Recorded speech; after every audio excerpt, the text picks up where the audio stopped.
My name is Anthony Hardy Williams. I'm a state senator in this area. Well, let me start with the most obvious thing, and that is for Councilman Kenny, Councilman Blondo, Reynolds Brown, the organizers of the event and the providers of the film. Let us thank them for their expression of support for us in this endeavor. We really greatly appreciate them. By a show of hands, can I see any students who go to school in Philadelphia? All right, good. Because we're really talking about you. And we're talking about you you can lower your hands. So I want to tell you a little bit my reaction, my own journey, and then things that we need to do to remedy this. The reaction to the film is, I was very candid, I was skeptical when I first came because I knew a little bit about the film, that it wasn't sort of done in an urban community, it was done outside, and I thought that frankly to this point a lot of people have talked about bullying in the context of sort of up here, bad words said, feelings hurt, the consequences being tragic. I come from a school district in Philadelphia County where bullying has not just become a word, it has become an art form for a generation. I am a person who's been a victim, and I've been a person who's victimized other people. I've been a person who's been beaten up, and I've beaten up people. And I want you to understand, in Philadelphia, this is not about words. This is actually sometimes about rape, assault, and words. We are ground zero when it comes to this conversation. But I will tell you that I also come from a generation where there were gangs in those schools, and they solved that problem. This is solvable. And I want you to be very clear.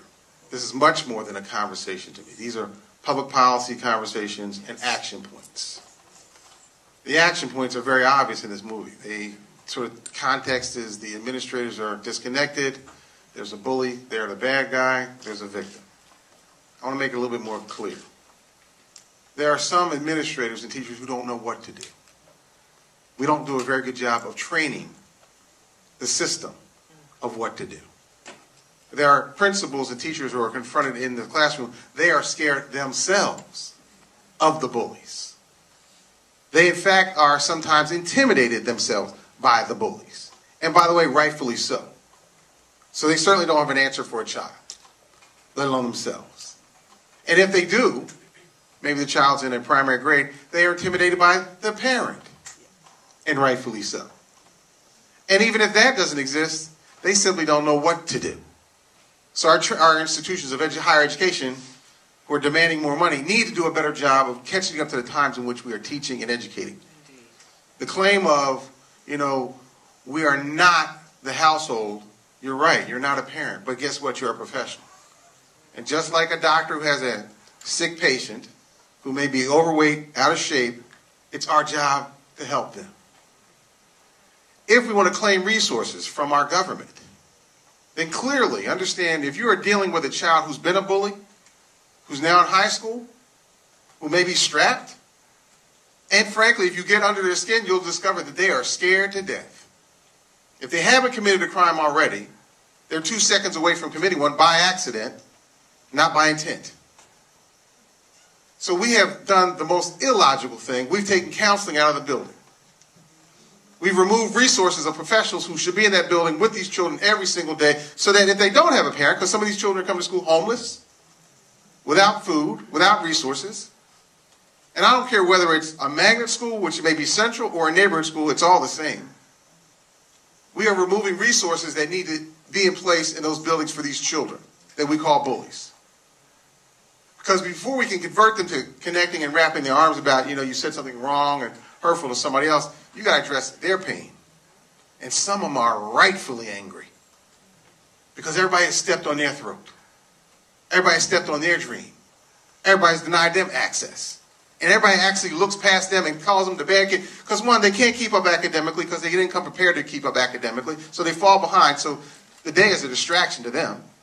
They act up, they're pointed out, and guess what? The only thing they can do is fall back to, I can intimidate you. I actually know a lot about it, obviously. And then to the victim.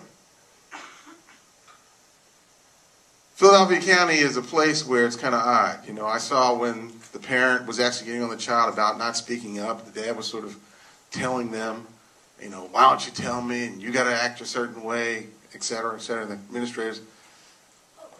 That's a signal. Yeah, apparently. I'm going to keep talking until he turns the lights off. The consequence of that to the child is that they don't have an outlet. So if a child is being victimized, then we need to construct a different kind of conversation within the school buildings. And that is, one, allow them to be themselves, because they're just growing up. Their confidence level is wherever it is. And trust me, I get being the oddball in that conversation. I was not a very confident child, came from a very strong parent household, two-parent household. My dad was a defined personality. I didn't know how to stand in his shadow. I didn't know how to operate, so I consequently got pushed around a lot in my early years of my life. On all these levels, I can relate to this film in great context. Now, I would like to say, yeah, all the kids should get an opportunity to see it. But what I really like to see is all of us take action rather than talk about seeing the film. I'd like all of us in public policy positions, in particular, put resources back in those buildings, acknowledge that we need to challenge the professionals in those buildings to do something that they are not comfortable doing, and that's take charge, and, by the way, protect them when they do their jobs. We have to do all those things, and we're capable of doing all those things at the same time. And I'm grateful I was able to be here tonight. Thank you. Appreciate your perspective on all sides of the issue. Where's Monica? Because she's sort of